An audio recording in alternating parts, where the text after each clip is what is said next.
Louisiana beer reviews. Kloster Andechser Weissbier Hell. Super Premium Bavarian Ale, 16.9 ounce bottles, 500 milliliters, 5.5% alcohol. I believe they started this cloister in Bavaria, at the foot of the Alps. They didn't start brewing beer, for sale until 1850.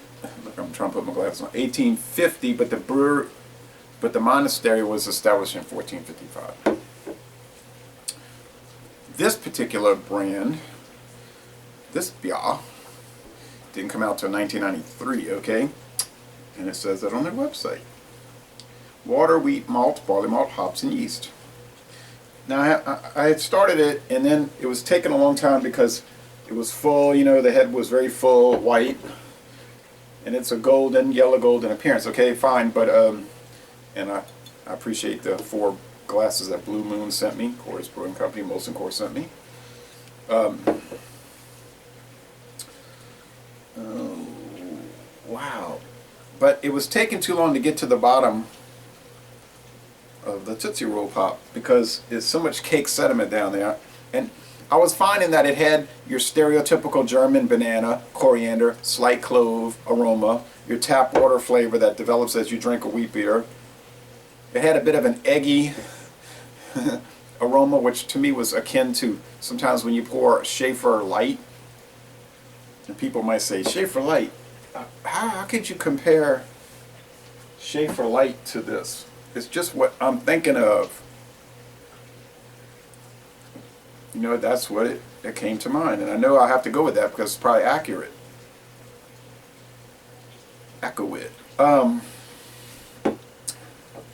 And I was saying, this is such a highly rated beer, right? Like I went to Dornax and I got it for $3.99. And they're saying outstanding on Beer Advocate, which would be like an A+, a 96 out of 100, a rate beer, a 100 out of 100 for the style. And I'm drinking it, and I'm not seeing where it's measuring up to that. It's like, okay, I mean, is it as good as a Paulaner or a Franziskaner wheat beer, which are much more mass-produced and cheaper? I'm not thinking that. People say, well, people might say maybe you got a bad batch. Well, that's a problem if you're getting a bad batch. Because the company should not be making bad batches.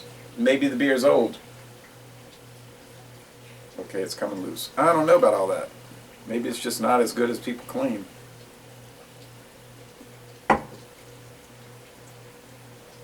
It added more spiciness. It has a white bread. Look at how that cloud, you could see the difference there. It's like almost 2 different beers. Like clear at the bottom, dense at the top. That yeast cloud, sediment cloud. Let's go with the flavor now.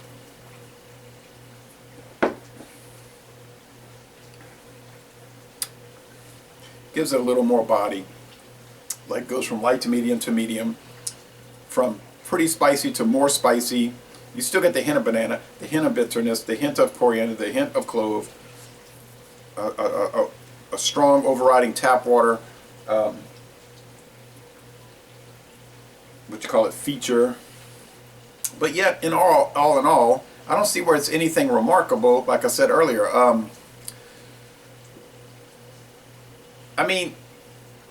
you get the Shock Top in America and the Blue Moon Belgian style beers, and they add the lemon, the orange, peel and the orange.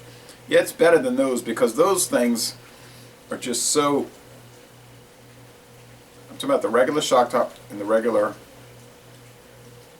Blue Moon. They seem to lack something like comparative to the German ones. Like a certain complexity or fullness of flavor. Although the Blue Moon Mountain Abbey Ale can certainly be rated very highly. I thought they improved their farmhouse, and some of the other Shock Top variants can really stand. They do really stand out. Hoegaarden, I need to revisit that one. To me, it's a little too lemony, a little too. I don't know. I don't want to get into Hoegaarden right now.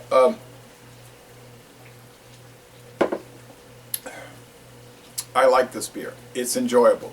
5.5% alcohol. That's a good ABV, but it's not that great. It's good. Lots of beers are good. It's not $3.99 a bottle good. Oh well, I have some other ones from this company, so let's see if they're better. I'll give this a B+. I mean, I think it's a very good beer, but it's not, I don't see where it's in the excellent range like Beer Advocate and all them are just raving over it. Maybe it's better on draft or something, I don't know. I'm a little I'm quite disappointed after reading the scores and seeing other videos. Killarney's Red Lager, brewed with the finest Irish malts. This was a little Anheuser-Busch beer that they put out in 2006. It didn't last but a couple of minutes. I thought it was very good. It was trying to compete with Killian's Irish Red, a beer that's kind of on the death watch right now, I think.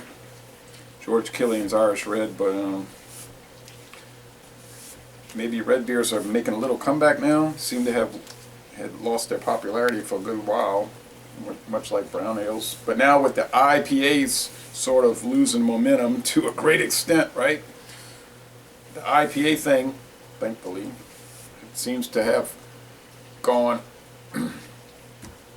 have lost steam. And I think the main thing that caused that was just all the inferior ones that were put out on the market the last 3 years and all. And people are rediscovering the brown ales, the red ales, and there's such wonderful brown ales and red ales, so I would recommend checking those out. This is nice. I mean, B+, the highest I can give it, frankly, and you might be thinking, well, you don't really like wheat beers. That does have to be taken into account. That really does. But I'm trying to be fair. So, Les Bon Temps Roulé, a very good beer, but to me not excellent. I mean, if you like tap water, go for it. But y'all come on down to New Orleans and go to a University of New Orleans Privateers baseball game. But not today because it's raining like crazy.